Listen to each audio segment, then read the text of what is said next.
have all the answers, but you might be interested in what we're thinking about those subjects. So please be prepared. Well, you know, I've had the same experience as many others. When you study science and you come from a background of faith and you run into some questions. And one of the questions, of course, has to do with time. How old is the earth and how does that affect our faith? And so we often hear, and we're all confronted with this question, if science isn't really friendly to our faith, maybe we ought to change. Maybe we ought to change our model of origins. And so it's something I had to think about myself. And so I got to thinking one day, let me just look around and see what kind of other models might be available. Let's say have some kind of an outline on the PowerPoint if you get that ready for us. And so I began to read. I tried to be an evolutionist, you see, for a day, just to see how does the world look to an evolutionist. And I tried to be a progressive creationist or a day age. How does the world look to someone who's looking from that perspective? And so I get books, read them, look at some books, compare different models. Some books present a model from a particular perspective. And from that, I began to develop some evaluations of different models. So, remembering the underlying question is, what do I do if my model doesn't fit what the scientists say? That's the question. In other words, the principle that triggers the question is the model consistent with science?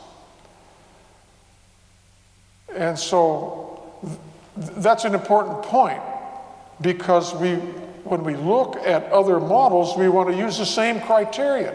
Are they consistent with science? Well, I don't see the PowerPoint yet. They're still working on it, but we'll get started. Now, we'll start from models that are close to biblical creation. By biblical creation, I would make 4 points.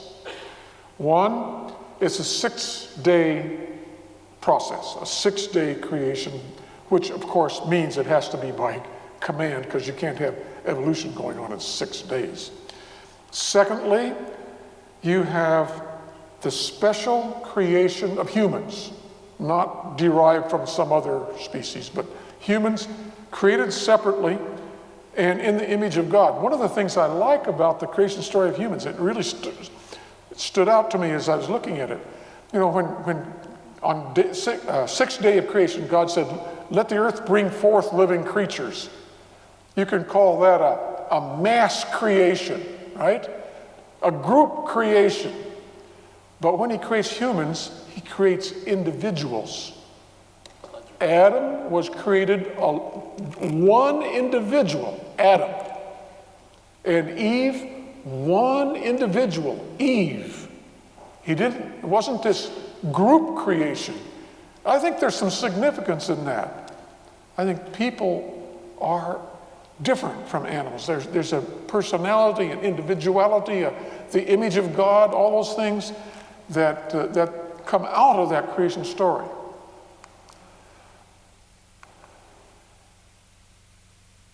So, now we can back up a little bit and remember the things that I forgot. In these models that I was looking at, I found 2 sorts of models. We'll call them categories. 2 categories of models. In one model, God creates directly. That is, not through secondary processes. but he creates directly. He creates different sorts of creatures at different moments, but not derived one from another, but separately. The other category is of continuous genealogy, you could say. In other words, he's modifying organisms over time to create diversity. So those are two different types of activity by God: primary activity or direct activity, and secondary activity or indirect activity. So that means there's two categories. Let's see.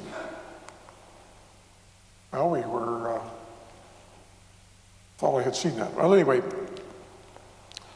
we'll call one the creation kind of model, and when we're combining with long ages of time, we call it long age creation, I suppose. And the other kind is some kind, if it has genealogical continuity, I think I'd use the term evolution for it, some kind of evolution.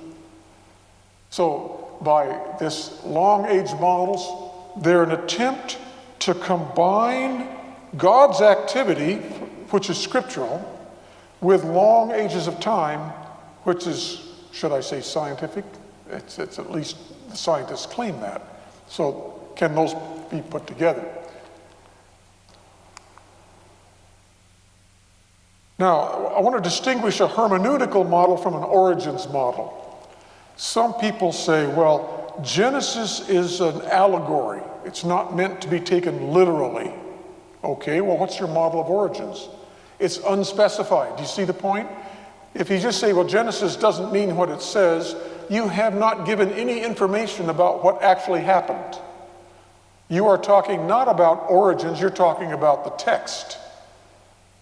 So I'm not even going to deal with those, the days of revelation, the days of blessing, the two-register theory and so on. Literary framework, they call it, yeah. Those are not the point.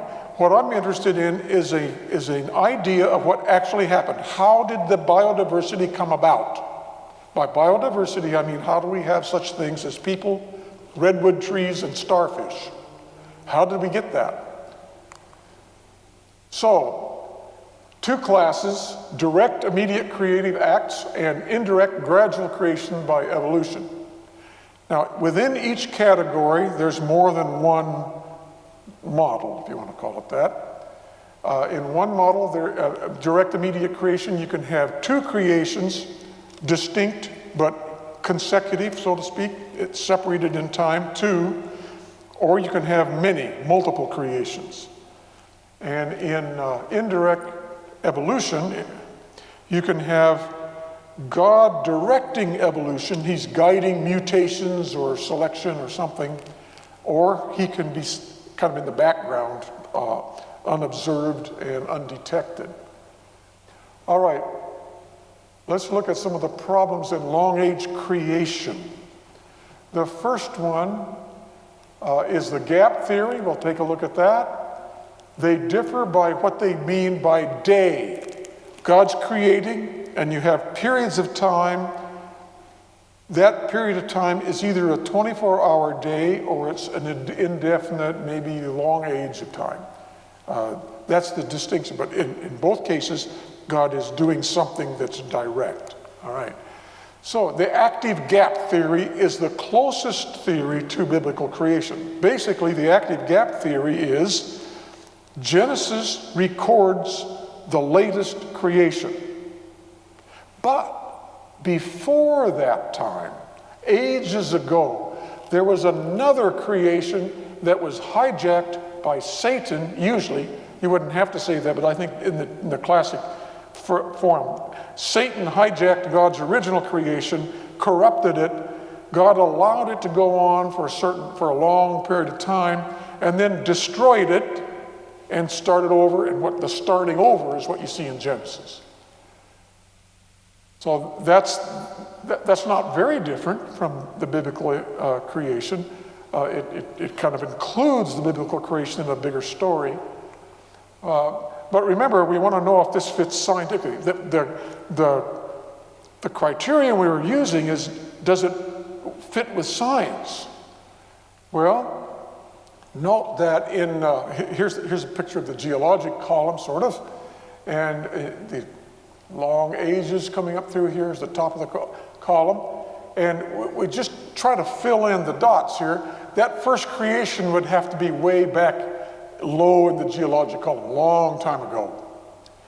Corrupted by Satan. Well, what happens? The first thing you come to after bacteria, there are marine animals at this point, and they last all the way through. Then up here you start getting terrestrial vertebrates, then you get birds, and then according to the theory, you'd have to have a destruction sometime up here. Genesis creation, if you take the 6,000 years and you take the geologic time scale, you actually have humans before creation. Because humans are supposed to go back like 200,000 years, but creation's only 6,000 years ago. Then what? I'm having a hard time making that work. And those who advocate this theory call them pre-Adamites. And some of them speculate, well, maybe at 6,000 years ago, God selected 2 of them and gave them a soul or whatever. But anyway, you've got strange ideas here. Or maybe the ones that were pre-Adamites were actually apes that looked like humans, and actually Adam and Eve were created. There's all kinds of, there's many different attempts to save the theory from the facts. But one of the things that this thing founders on is this destruction of the first creation. Of course, it has no valid biblical support whatsoever. Some people try to say the earth became without form and void, but I'm told by Hebrew scholars that that doesn't work. It's not there. The model, here's what bothers me about it. The model predicts a gap in the fossil record, not just in the biblical text, but in the fossil record, between the first and second creations. There is no such gap in the fossil record. There is no change in the fossils, an abrupt, dramatic change from 6,000 years to 7,000 or 10,000 or something like that. It isn't there. There is absolutely no physical evidence for a destruction of the entire world at 6,000 to 10,000 years old. Furthermore, the model proposes that God destroyed that original creation because of the corruption that Satan put in it. But when you look at the fossil record, you don't see any difference. What Satan corrupted and what God created look identical.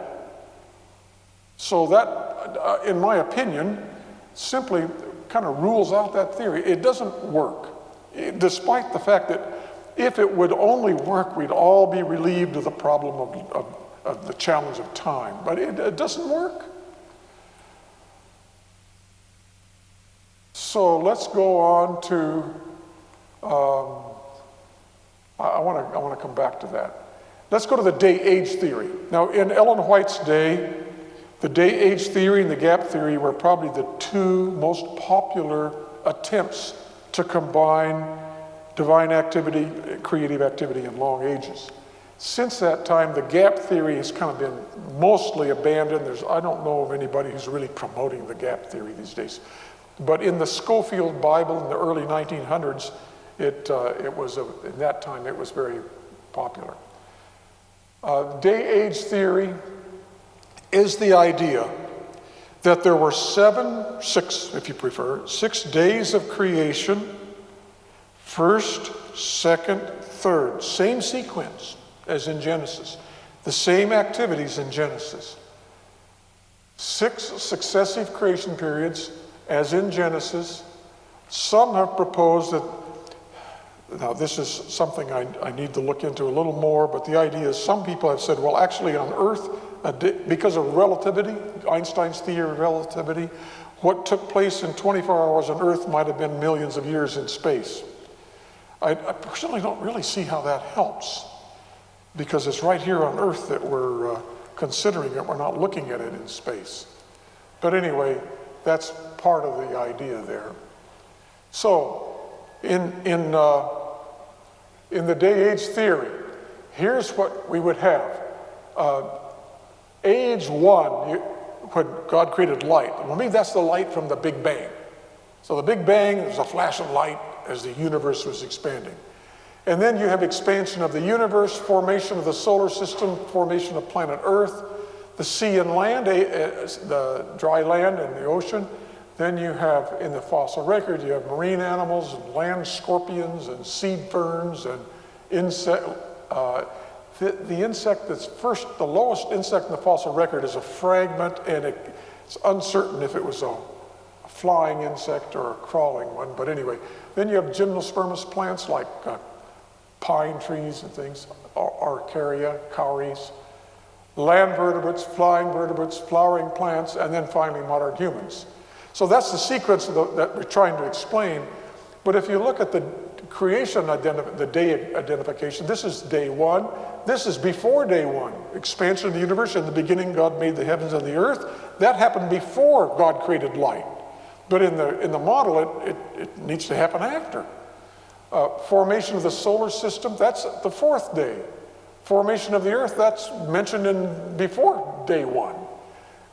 Sea and land animals, or the sea, dry land and vegetation, the formation of the sea would be the day three. The plants, the land plants, come up later. Here's day three, but in the meantime, you've got day five, you've got day 6, day 3, day 5 and 6, day 3, day 5, day 6, day 6, day 5, day 3, and day 6. Is there something wrong with that sequence? Yes. The sequence doesn't work. The sequence of creation days does not match the sequence that's found in the fossil record. You just simply have to say it doesn't work. Scientifically, the day-age theory is a failure.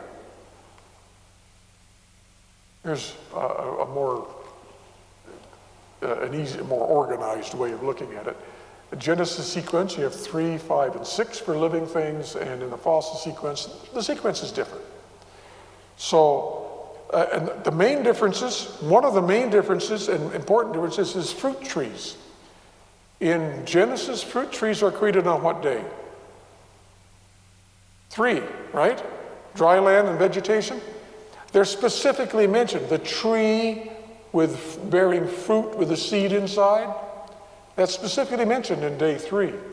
They don't show up in the fossil record until the Cretaceous, which is quite a ways up in the fossil record. Darwin is aware of that, and he commented on the origin of that group of angiosperms, they used to be called anyway. He called it an abominable mystery because his theory didn't cover that. And he really didn't like the data. Okay, so we talked about the problems with that.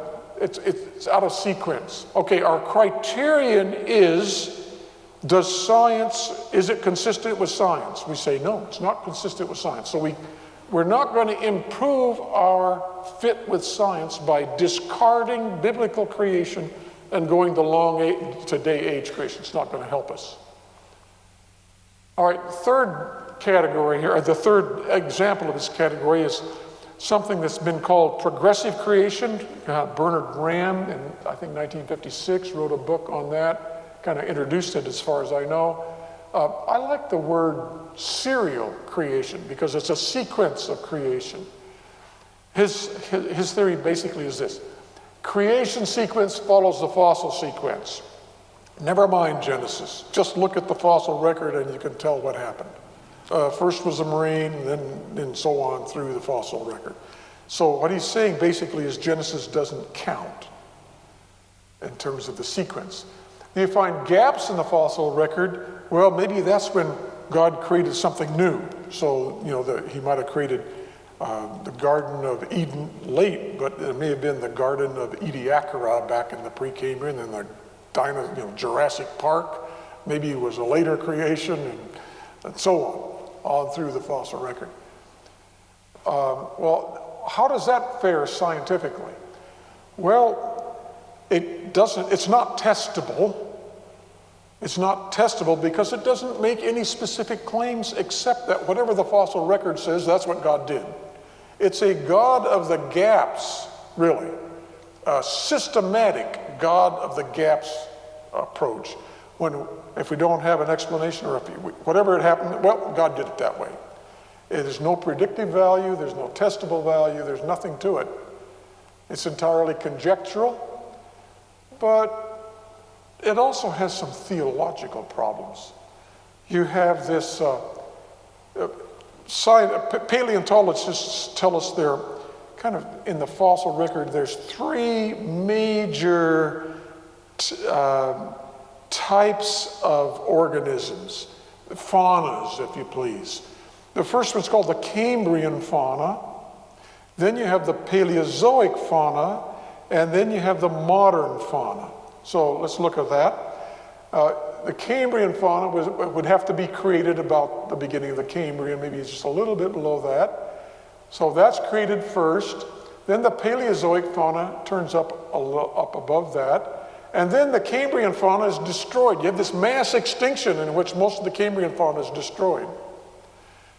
And then you have another mass extinction, and then another mass extinction, and finally the Paleozoic fauna is destroyed. Then the modern fauna is created. Then you have another major extinction. Then finally fruit trees show up, and the dinosaurs are destroyed at another major extinction. And then you have modern humans. And then after that, perhaps Adam and Eve. Now, I think you can see from the standpoint of a scientist who would like to be able to make some sense of this, it doesn't have much appeal. It's basically God did it that way. So it isn't really a very satisfactory theory. Theologically, I think it's kind of a disaster to say God created and then destroyed, and then created and then destroyed, and then created and then destroyed, and then created and then destroyed, so on. It doesn't sound like a very omniscient God to do that. So here's some problems with that progressive creation. Inconsistent biblical exegesis. Howard Van Til made this point. He said, it seems, and I'll show you the quotation. You take out of Scripture, out of Genesis, you take discrete acts of creation. That's there in Genesis. You take that out, but in terms of the time, the days, you leave that there. No, you don't want that. You just take what you want out of the text and leave the rest there. It implies serial mass destructions. Scientifically, it has no basis. It's just a complete ad hoc thing. It's no better. I mean, if you're going to say God did it, why don't you just say the fossil record arranged that way, because that's the way God did it during the flood? Isn't it just as scientific? And isn't it more consistent with Scripture? So, I don't see any advantage to be gained. And there's some other problems if you get into the pre-Adamites, but that's a whole, you could take a whole other lecture on that. Here's Howard Van Til's quote. Old Earth special creationism, that's what we're talking about here. Old Earth special creationism, by its choice to accept the scientifically derived timetable, is in the exceedingly awkward position of attempting to interpret some of Genesis narrative's pictorial elements as historical particulars, that's discrete creative acts, but treating the narrative's 7-day timetable as being figurative.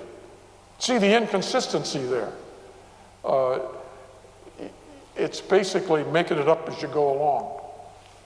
Kenneth Miller is a well-known molecular biologist at Brown University, author of textbooks, and a vehement opponent of intelligent design for reasons that I have had a hard time understanding, but I think I've finally gotten it.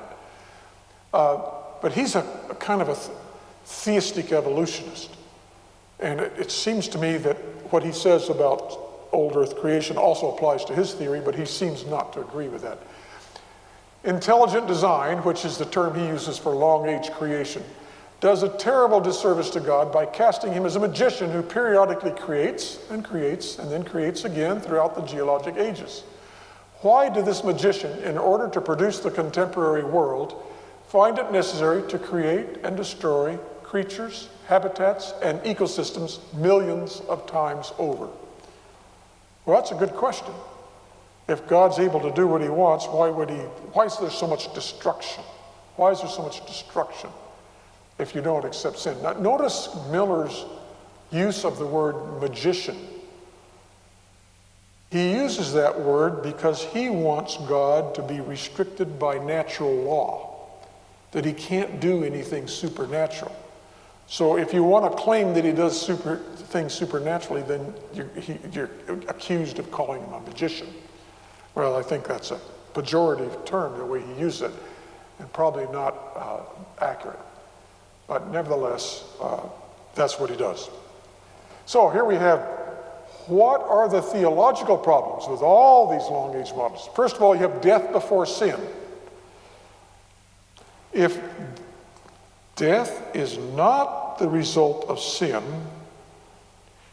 if death is part of God's intended, chosen program, okay? If death is part of God's method of creating, tell me the story of Jesus. What was Jesus doing here? I have a friend who used to teach at Pacific Union College.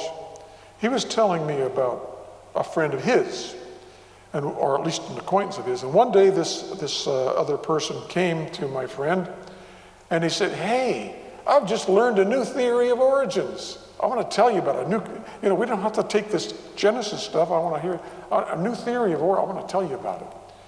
And my friend said, "Well, I'll be happy to listen to your theory of origins, but before you do that, before I listen to your theory of origins, first tell me the story of Jesus."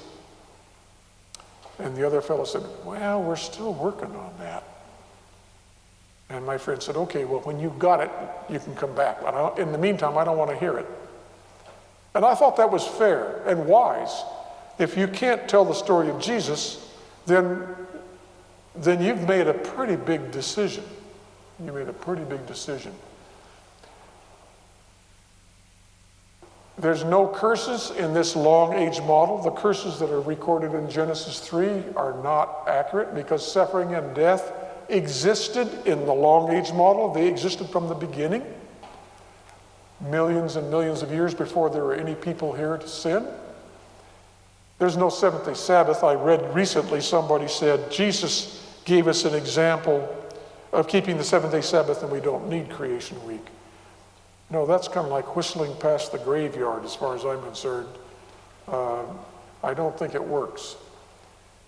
And the Bible not reliable, of course, is implied in those. All right. So we've looked at the major old earth, old age creation models. Now let's take a look at some of these evolutionary models. The difference between the creation models was how they interpret the word day. The difference between the evolutionary models is in how they interpret God's action. Is it direct or indirect? So there's basically two options. Either it's direct. You know the word tinker? Tinkering with something? Just adjusting this, adjusting that, like a young adult, a young man with his automobile, putting on one part, trying another, and so on. That's one picture of God in this evolutionary process. And the other one is subtle, undetectable.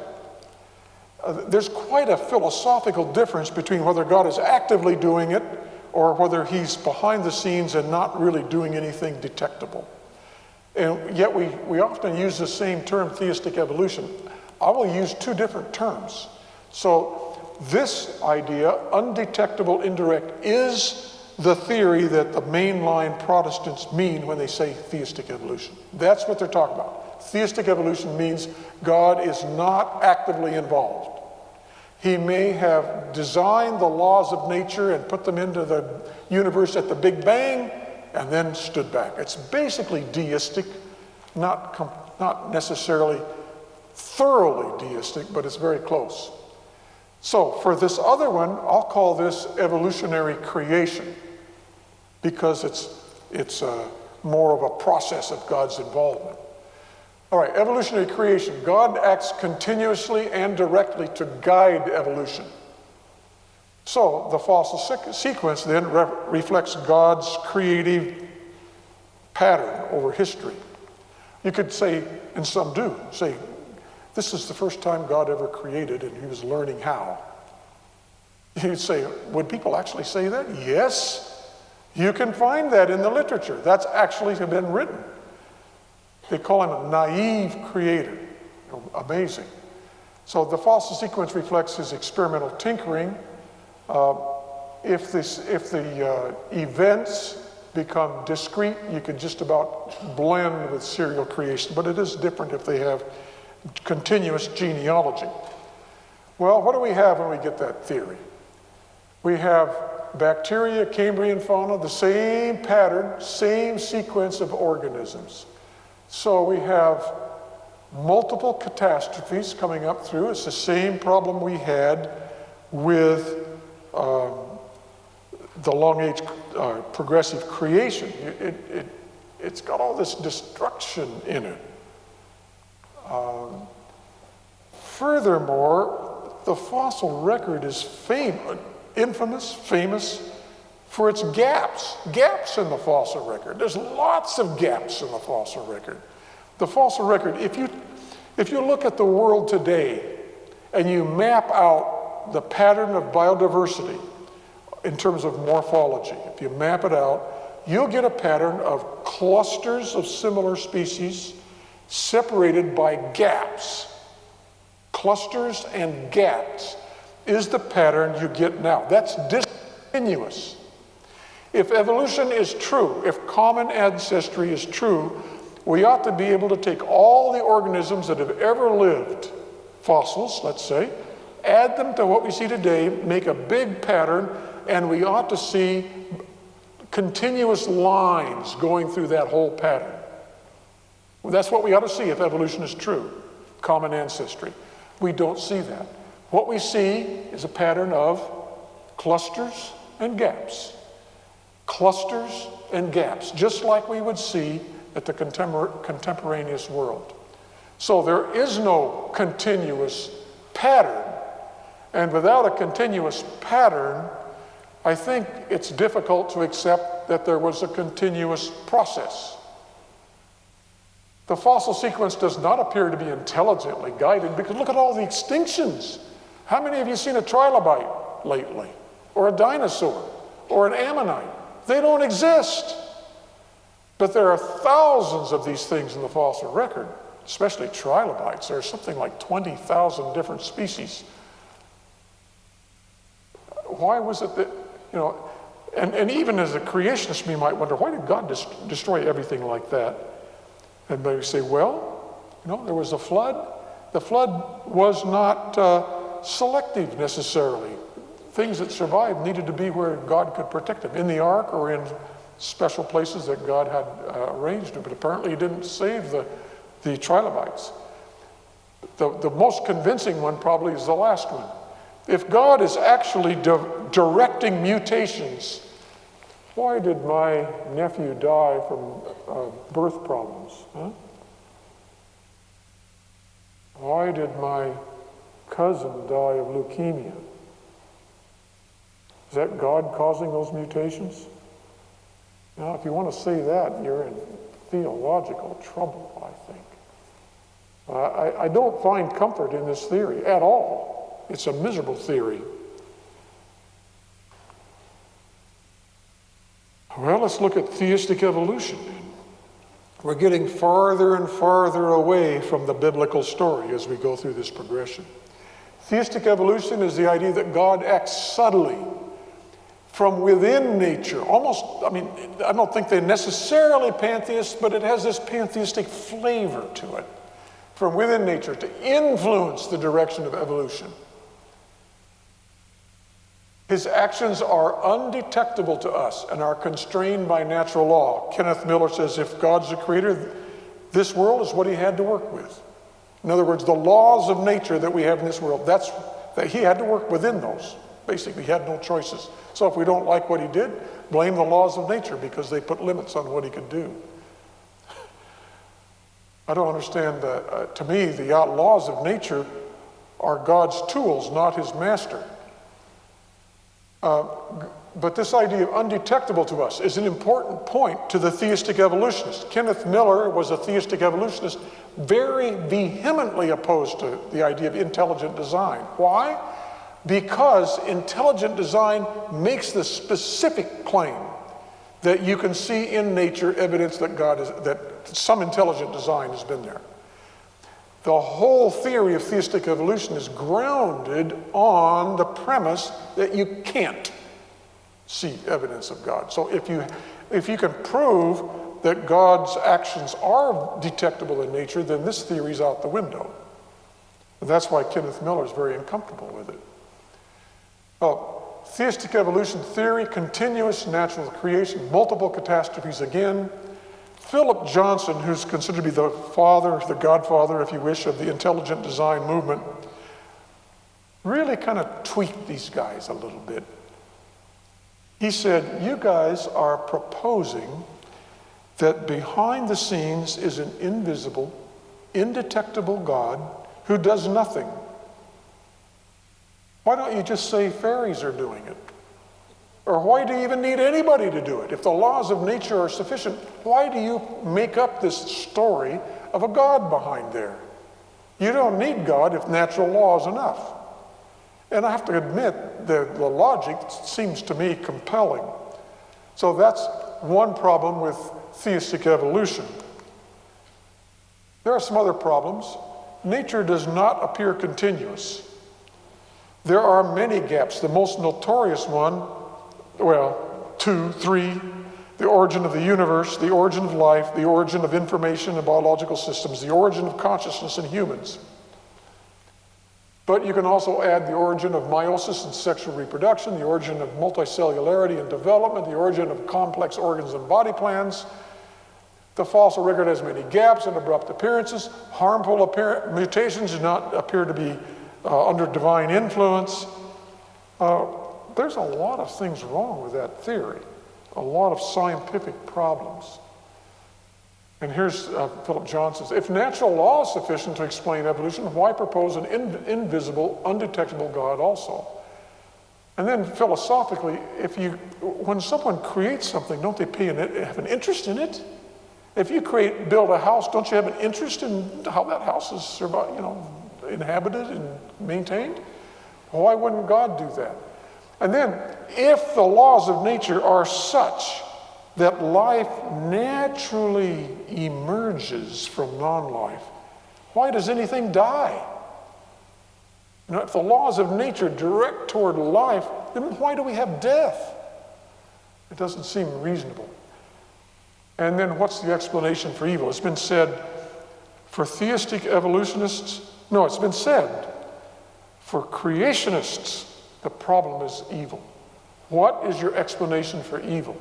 And it's also a problem for theistic evolution if you want to put God involved. But there's another problem for evolutionists, especially naturalistic evolutionists. What's your explanation for good? How do you have good in a world that has no morality to it? We can talk about evil, but evil is there's also good. And so I think that's a good question to ask. How do you explain for good? The Bible gives us a tremendously good explanation for good and for evil as well. So all these long or extended creation models, all of them have theological and pretty much scientific problems, but theological problems here. Death before sin, no Adam and Eve. One of the big challenges is to try to just explain this Adam and Eve story. How do you explain that in a model that goes for long ages and has intermediates that are part human and they look like that, and there's this odd mixture of things. How do you explain Adam and Eve? What do you mean by the image of God? Well, as Dr. Ducan reminded us at a recent meeting here, maybe you put a soul in there, and that's how you get the image of God. But that's not what the text says. No fall, no curses, suffering and death are natural, no seventh-day Sabbath. The Bible's not reliable. So there's lots of theological problems. So I'm out of ideas. I'm out of ideas. Those are the main models that I have been able to find No model of origins escapes scientific problems. Science simply can't explain origins. And so back to my original problem, my belief in biblical creation faces these challenges from science. What shall I do? Well, I can jump. You have the expression jumping out of the frying pan and into the fire? You heard that? That's kind of what it looks like. Sure, it may be we have questions we can't answer, but look at the other guys. It's even worse. None of the long-age models enjoys experimental support or biblical support, and they all affirm death before sin, and that corrupts the gospel. And to me, the gospel is more important than science. Here's two guys that wrote a book called Species of Origins, kind of going through these ideas. The various via media positions, and I think that's a fair description for combining God and long ages. The various via media positions are attempting to reconcile viewpoints that are, in their simplest form, contradictory. Because science, as it is practiced and as the dominant group insists is defined, is naturalistic. You're trying to combine a materialistic approach to detect a theistic activity. Materialists say there's no God to begin with. We're not even going to consider that option. How can they ever discover God if they are not willing to consider that he might be there? So there's this underlying philosophical contradiction.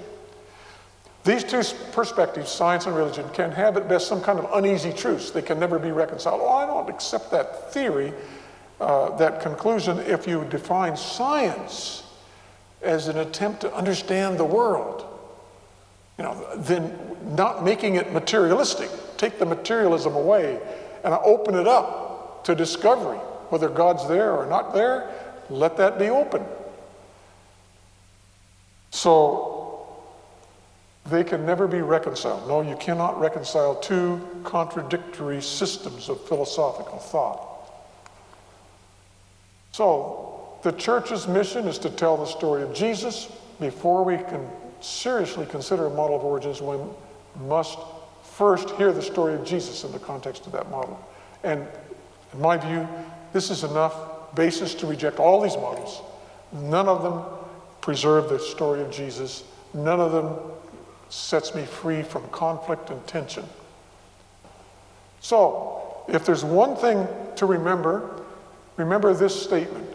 There is more to nature than science can discover. Can you remember that? There's more to nature than science can discover.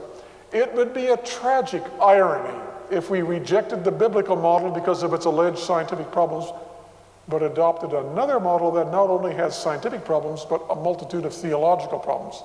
We would be jumping from the frying pan into the fire. So that's my presentation this afternoon. And right now, I think we can take some questions. And with your permission, we have two really good experts here on this material that I would like you to feel free to ask Dr. Ducan, Dr. Brand. Dr. Ducan is an eminent theologian. Dr. Brand is an eminent biologist, paleontologist, geologist, kind of mixing with this whole business of creation and science. The one rule that we have, you must not be afraid to ask any question you want. When I first joined geoscience, I wanted to prepare a talk on change in species and that kind of thing. And I needed to find the text where it says that animals reproduce after their kind, right? I got the Bible out and I started looking, Genesis 1. It says, he created the creatures after their kind. Created kind, okay. So it doesn't say reproduce. Land animals, he created them after their kinds. Nothing about reproduction. Well, let me look in the concordance. Let me find another use. Oh yeah, Genesis 6, after their kinds. They went into the ark or came out of the ark after their kinds. That's not reproduction. Leviticus 11. The clean animals according to their kinds, the unclean animals. That's not reproduction. And I looked. I knew the text was there. It wasn't there. There is no text in Scripture that says animals have to reproduce after their kinds. It's not there. And yet everybody knows it's there. But you look at the Scripture and read the thing for yourself. The Bible does not say animals won't change. Well, what does that mean then? Well, notice that kind is plural, right? Kind is plural. It's day 6. He made the beasts of the field, the cattle, and the creeping things. Okay? Beasts of the field, many kinds. Cattle, multiple kinds. Creeping things, many kinds. So what I think the text is saying is that when God created, he created lots of diversity from the very beginning. Now, that doesn't mean it can't change. It does mean that the evolutionary theory of common ancestry is not right. But the animals can change. In fact, Genesis 3 said the serpent's going to go on its belly, thorns and thistles will be produced. In Genesis 6, you have God telling Noah to let the animals out of the ark so they can multiply and spread out. In order to multiply and spread out, they're going to encounter many different kinds of habitats. They're going to have to adapt to those habitats. So God had to, in order to empower them to spread out through the world, it was necessary that they have a mechanism that enabled them to respond to environmental differences and in what I would call local adaptation. In this continent here, you know what a honey eater is? A honey eater, yes, you hear them, some of them kind of loud. There are something like 30 or 40 species of honey eaters. Do you suppose God created a different one in Melbourne than the one he created in Sydney? Do you suppose God created a different one in the scrub than he did in the forest? No, he gave the ancestor of the honey eaters the capacity to adapt to local environments. They're all honey eaters.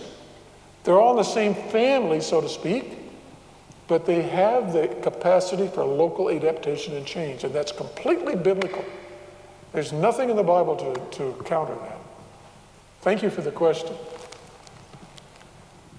Good afternoon.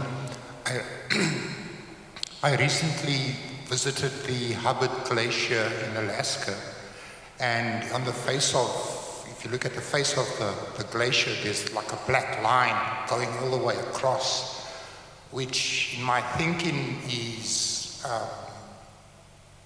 just a thin line. Could that be from a veld fire like however long ago? I don't know how old the glacier is and how the layers form. Okay. Is that something you can just enlighten me on, please? Those black lines on the glaciers are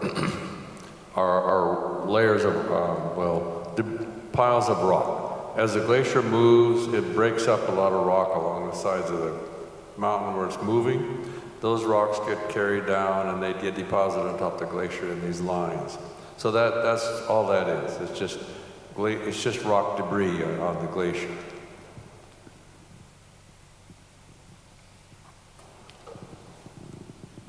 Who has another question? Just put your hands up if you have questions, I can come find you. Is there any feasible, potential, possible problem with the geological column from a Christian short creationist model? Let's see, you're asking if there are problems in the geologic column? Are we stopped by anything about the geological column as they've been as Christians and short creationists? Okay, the geologic column is a stack of rock layers, one above the other, And if you think about how this forms, those are formed by flowing water carrying sediment and depositing layers. And so if the bottom one can't form after the other. So they are in a sequence. It's a sequence of events, say during and after the flood. And the main issues we have are how long ago did that form? And that's a very big issue. Radiometric date says it was 500 million years. There's a lot of geologic evidence that simply is incompatible with that time scale. So it's not a clear, science does not give us a clear picture on that. And we think the Bible story of a short time is the more reliable one.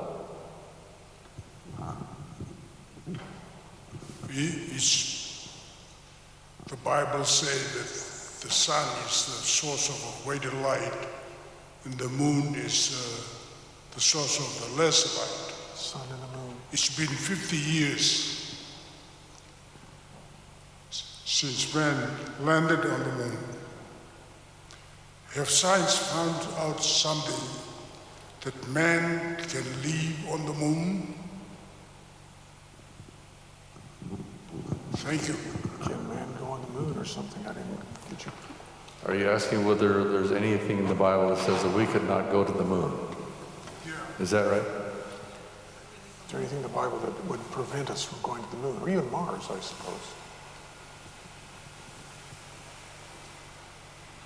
Our theologian may have something to say. I don't know of anything.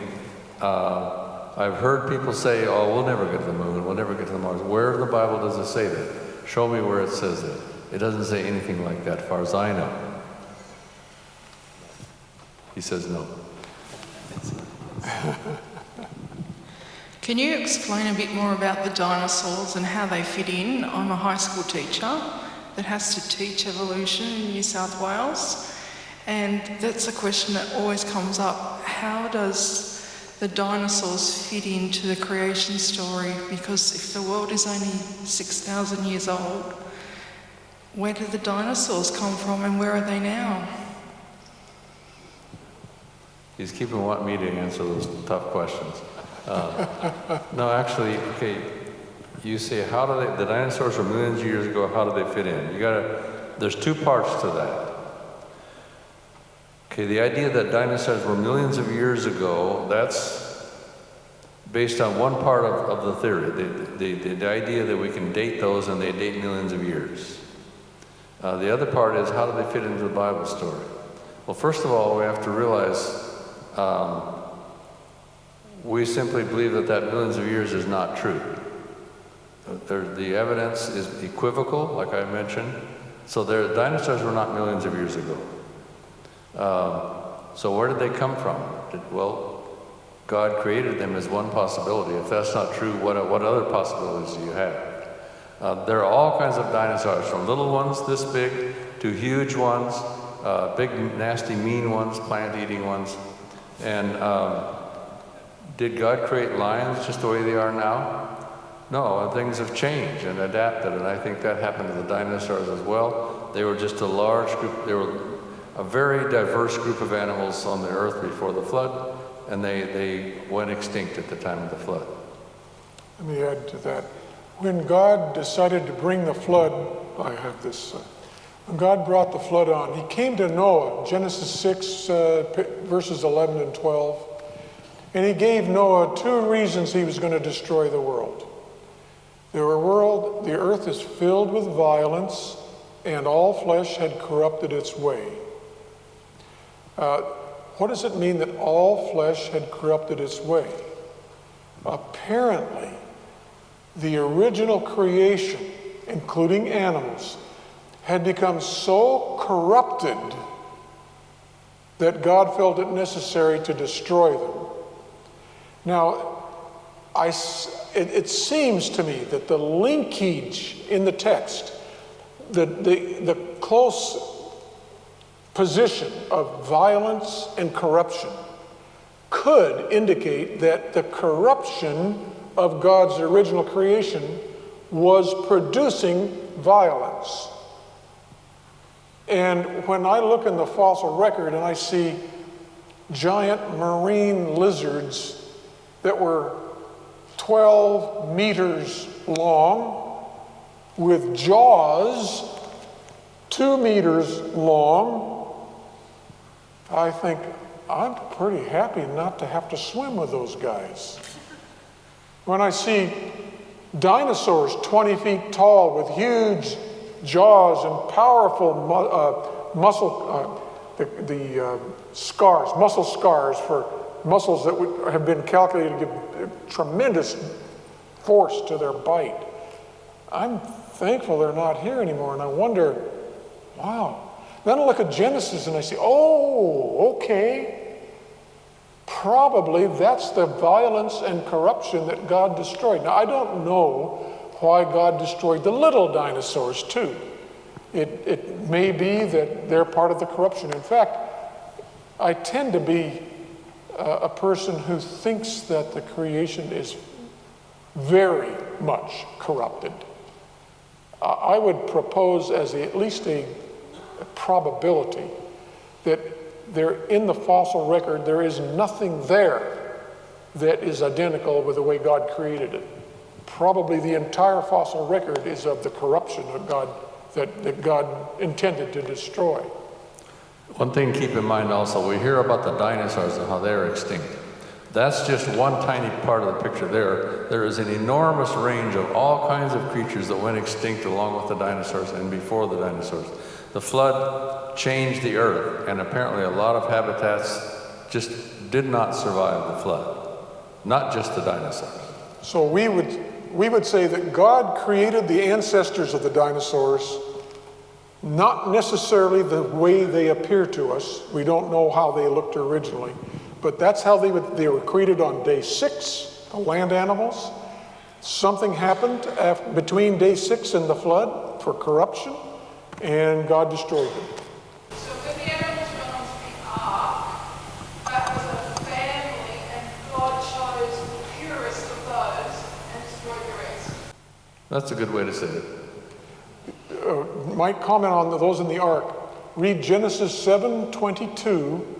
The animals that went on the ark were those that walked on the land and had the breath of life in their nostrils.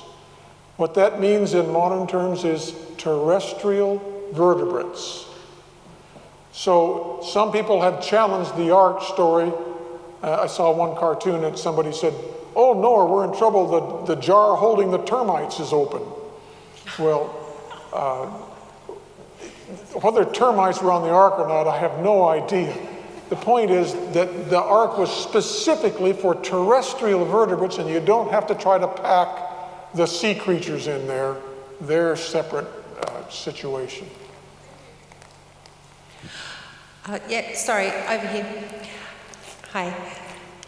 You've put up the fossil columns for all of the other different theories. I would like to see how the fossil column is explained with creation theory in there. How does the creation story explain all the different levels and the gaps in between and all the, supposed death and destruction and that sort of thing? Does that question make sense? Yeah, You're saying how does a biblical creation explain why the animals are in a certain order in the geologic column? Yeah. Okay. For most of the animals, there is no particular order.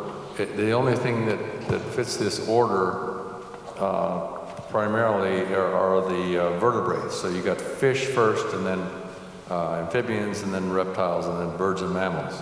And then people come up near the top. Well, first of all, let me say, we've never seen a global flood. We don't really understand how that would work. So we can't give you a very satisfactory answer because we just simply weren't there. There are some ideas we can have that can help.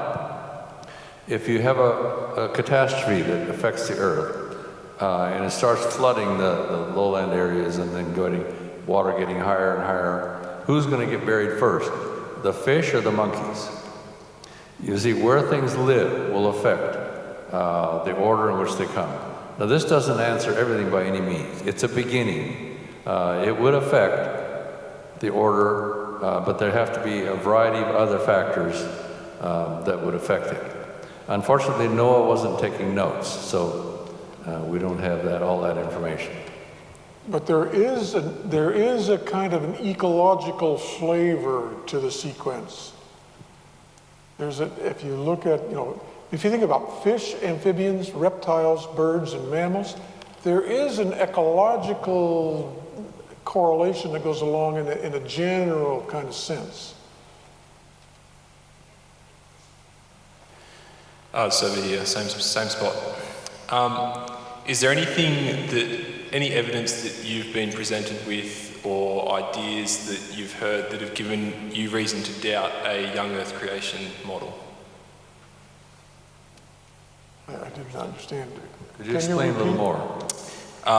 Do you have any doubts of the legitimacy of a young Earth creation model? Any doubts of young Earth creation model? Young Earth creation model. I don't. There are questions that I don't have answers for. But Jim pointed out the problems with other models. Okay, so if we accept the young Earth model, we don't really know how to explain radiometric dates. We don't know how to explain why fossils are in that order in the fossil record. However, if I would go to other models, one of the talks I gave this last week is about problems with evolution theory. A person who wants to believe that life has come about by evolution, the large categories of animals, different types of animals that come about by evolution, that theory is facing deadly problems from science, not from the Bible. But many scientists, especially molecular biologists, are realizing that Darwin's theory simply doesn't work. Okay, so why would I want to go to that failing model and leave aside biblical model? So I think our theory has fewer problems than the other theories. Would you care to comment on that? That's a beginning of an answer. This could take us a week to really answer it. Would you? Okay. I also wanted to just say before with the kind, I forget our speaker that we had a couple of years ago, and he actually made reference to dogs. And if you look at a Chihuahua and you look at a Great Dane, and you of their kind, it's a dog and a dog and a dog. How did we get that diversity? And yet that diversity can propagate within a few generations, and that's enough to go, okay, well, I can see the diversity, I can see an element of evolution happening. Does that mean that everything came from a fish? Did fish turn into a horse, or did a fish turn into a dog, right?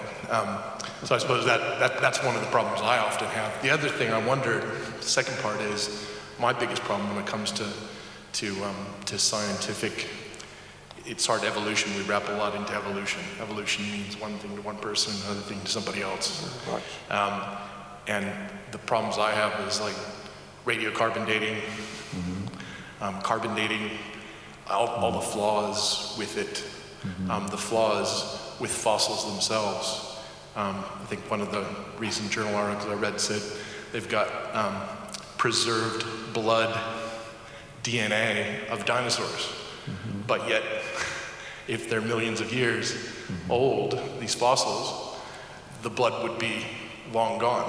So how can you possibly reconstitute DNA from blood? So there seem to be so many problems. Why doesn't the scientific community sort of go, wait a second, maybe we have to step back and reestablish our parameters around our whole of our holistic view of science. You're bringing some things that are emphasizing what I said. The others, those who believe in long ages in evolution have multiplying problems that just don't fit.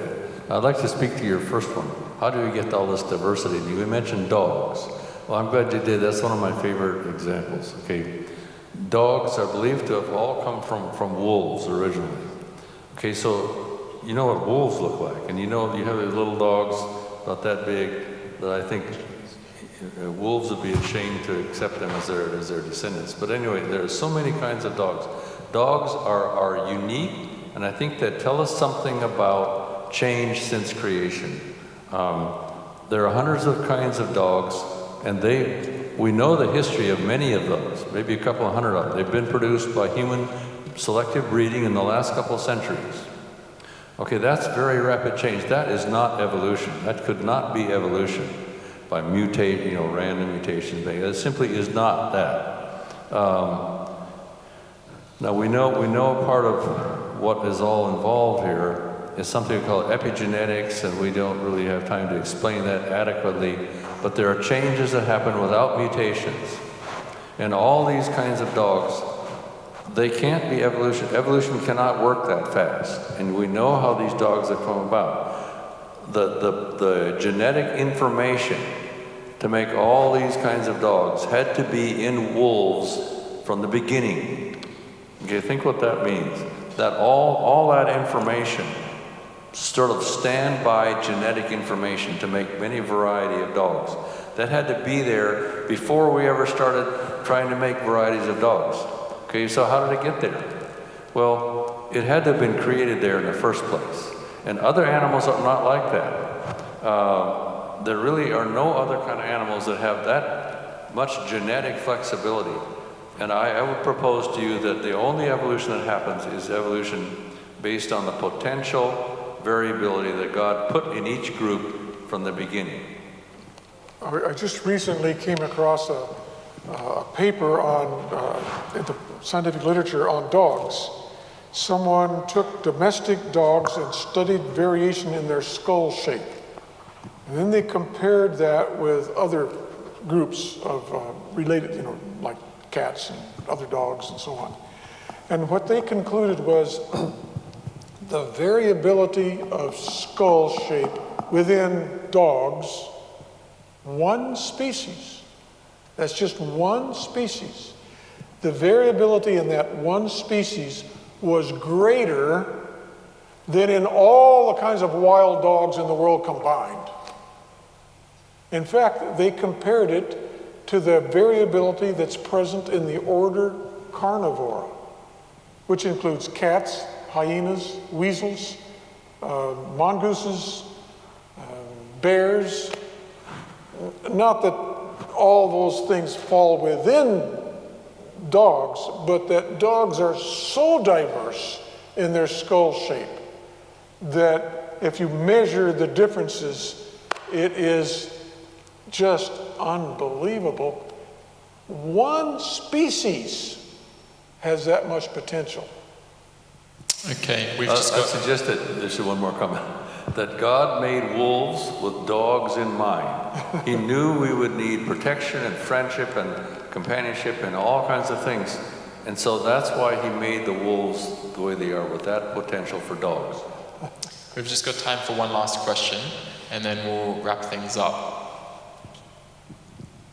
Just recently, I did a science experiment with my kids, and we grew a stalactite. And I'd taken them to a cave back in WA, and the tour guide for the cave had explained to us in great detail how it took millions of years for these caves to form in the southwest. And then when I was home with the kids and we did this experiment, we grew a stalactite to about 5 centimetres in 4 days. So I was wondering, could you share with us any other examples out there where things that evolution says take millions or billions of years to form, but we actually see them occurring very quickly? I have an answer, but go ahead. I'll add when you're done. Okay. Actually, there are lots of things that they're not quite as simple to study as that one. But just take the rocks. All these rock formations are conventional geologic theory says that those have to have formed by processes we see happening on the earth today. Rivers and streams and ocean waves deposit layers of sediment. Well, when you actually compare that to the rock layers, it doesn't work. It just doesn't work. They have to believe that because of their need for millions of years. But if you think about it carefully and open your mind, it doesn't work, because the rock layers are not streams and rivers, and all lakes and ocean waves make a great variation of shapes of things. And the layers, one after the other, will be very different and eroded and all kinds of shapes. Well, that's not the way it is. The rock layers typically, especially the lower 2/3 of the geologic column that we think are in the flood, they are rock formations that you can trace for hundreds of kilometers. And they're pretty even. It's just different. You have this Hawkesbury sandstone that I don't know if you know what that one is, but these tremendous sandstones you see as you drive north from here. Okay, that's an example. It's very irregular because of erosion on the top of it. But the rock unit itself goes for, I don't know, at least 100 kilometers, maybe a lot more. That's a catastrophic deposit. That was not formed by rivers and streams. That's just one example of many that we could mention. It used to be thought that coal took a long time to produce. Coal can be produced in the lab with water, heat, and pressure in a shorter time. I think it's probably not practical for a class or anything, but I think a year will do it. Oil used to be said it takes a long time to produce. Now scientists have learned that oil can be produced in a short time. Opals, there's a man up at Lightning Ridge, I think, who's learned to make artificial opals, and it can be done in a short time when it's thought to be. Changes in species. You may learn that it takes about 1 million years for one horse to evolve into another species. How do you get that idea? By the radioisotope dating and the fossils. They're about 1 million years of that kind of thing. You look around today, how long does it take for a species to form? There are monkeys on St. Kitts Island in the Caribbean that have been there for 300 years. They're already enough different from the ones in Africa they're equivalent to a different species. Some birds the Laysan finch is an endangered bird. It was part of the population was transferred to another island. I just don't recall the name of it. In 20 years, the beaks had different shape. That's enough to call it a different species in nature. In Salton Sea, there's a copepod that was discovered, a new species. The sea had only been there 30 years when they discovered it. So changes in species can take place in a very rapid time depending on the environment. Well, what's this 1 million years business? It's all dependent on radioisotope dates. And the rapidity of change today makes me think those radioisotope dates just don't make sense. If I may add something here, please to make sense of my presence here on this podium. I'm just listening and very, very interested, certainly, and learning. The issue of time, the factor time, I believe is the most crucial, the most problematic. It seems, however, it is interesting that it seems that the person who wrote the biblical text may have had this intuition that it was going to be really a crucial problem.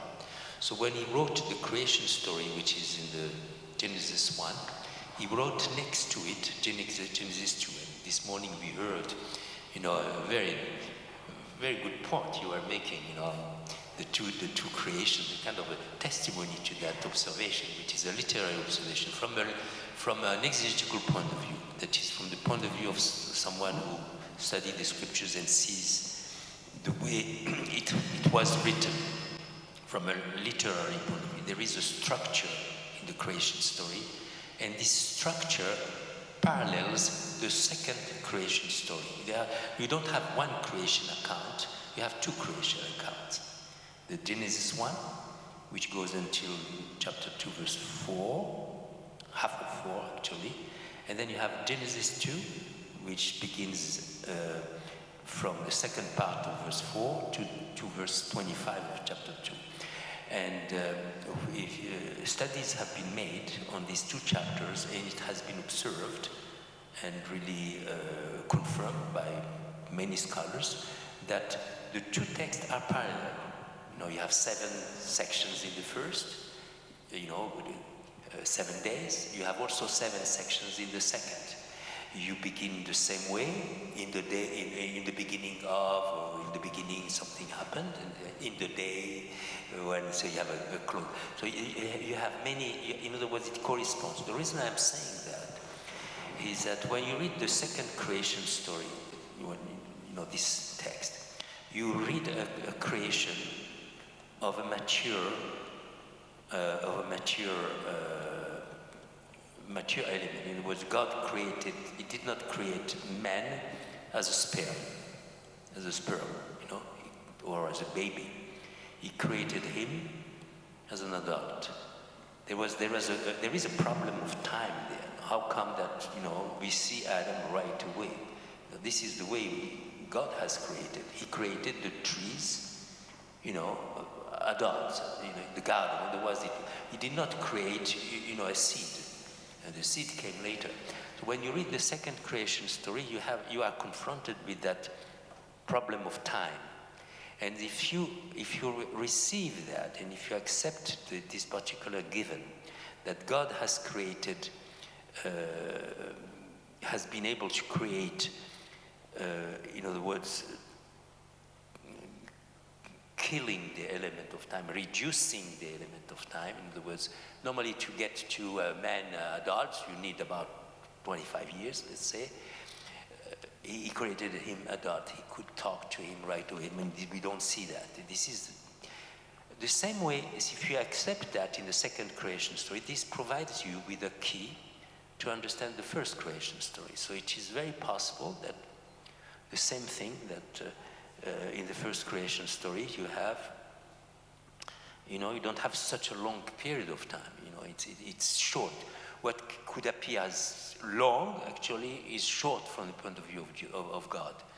And so that's more or less what I'm hearing from you. This notion of time, which could be, which seems to require a certain amount of time from a scientific point of view, from another point of view, is not necessarily the point of view of the scriptures. Excellent. All right. Well, thank you very much. A miracle. This is the creation of God. Yes, thank you very much for everyone coming out, as well as our 3 gentlemen for sharing their wisdom and their knowledge with us. As you can see on the screen, we've just got the website link, which is the live stream to the Faith and Science Conference that just happened at Avenel, I believe. So if you guys are interested in finding out more, or you're interested in any particular topics, there's a number of different, lectures and stuff available there. So you can either write it down, take a photo, or you can come and grab it off us afterwards.